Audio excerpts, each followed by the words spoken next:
Hey, what's up guys? Welcome back to another video. I'm going to explain to you what you need to think about when it comes to home office deductions. So there's two different kinds. You can either take the simplified home office deduction, which is $5 per square foot. So for example, my office in here is 150 square feet. So it's 10 feet wide by 15 feet long. So you take that 150, multiply it by the $5 deduction, and that would mean that the maximum that I can get for the whole year is $750. And I believe the maximum you can do is 300 square feet. So that would mean that you could at most take $1,500 for the year for the home office.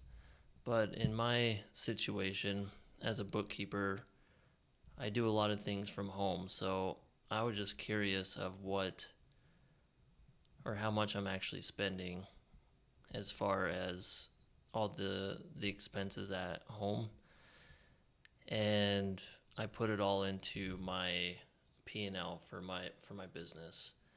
So if you come to the bottom here, I pretty much just did a journal entry for all these categories. So this is if you're taking the actual expenses. I wanted to compare, am I actually able to take the regular deduction for the home office, and will that be more than the $750 that I would get with the simplified? So these are like the main categories here. So I have an HOA. So this is what I'm spending each month for HOA fees. If you do any home repairs, so this can go in like two different buckets, I guess. So you can, if you're doing something specific for the office, you could take 100% of that.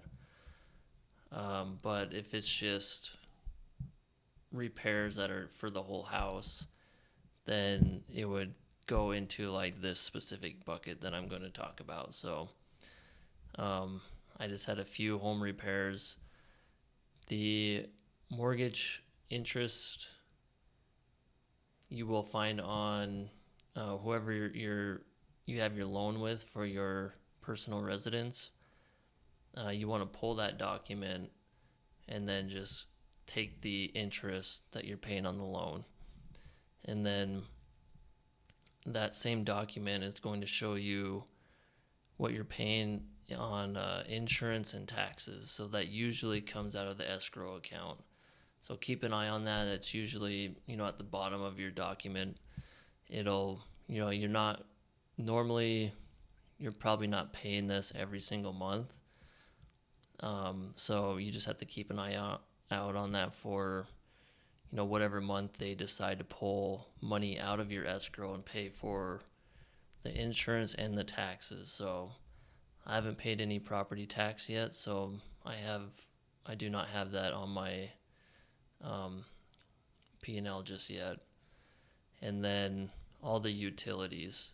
So what I would suggest, and this is how I pulled up most of this, except for the mortgage stuff, but I would highly recommend just creating a QuickBooks account and keeping track of your personal expenses.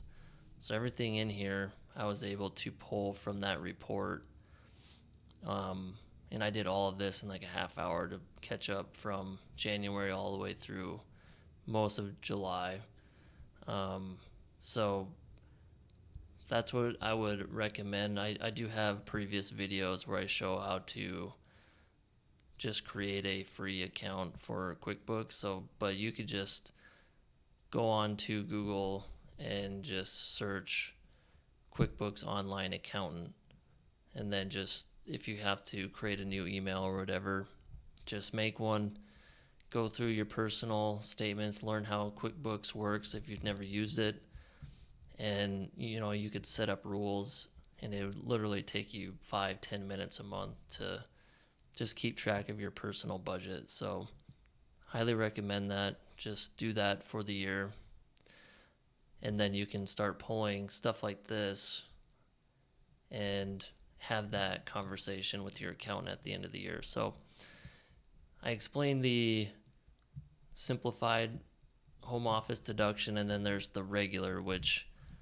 you're pulling all the actual expenses from your house, and you're going to take a percentage of what your office is compared to your square footage of your whole house. So for my example, the square footage is 1,640 square feet, and then I'm taking the office square footage, so I'm taking 150 divided by that 1,640, and that's roughly 9%. So what I'm going to do with that 9% is I'm taking this total home office.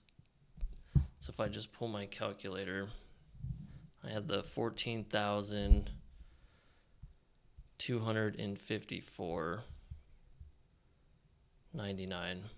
And if I just take 9% of that, that's 1,282. So it already, halfway through the year, it already makes sense for me to keep track of these expenses. Regardless, you don't have to do it every month, but this is something that your accountant should be asking you at the end of the year, to just say, hey, what did you spend for interest and insurance taxes on your personal residence?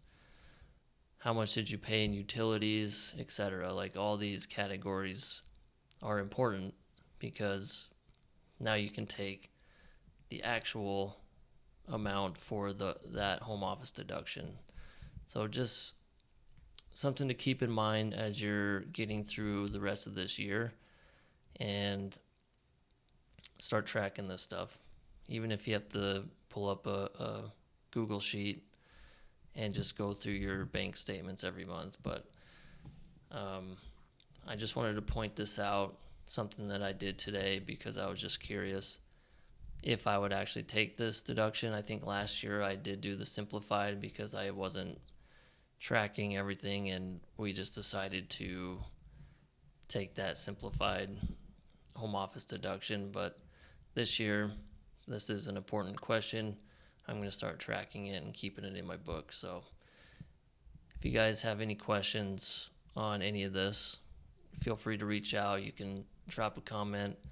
I'll leave my socials in there if you want to send me a message.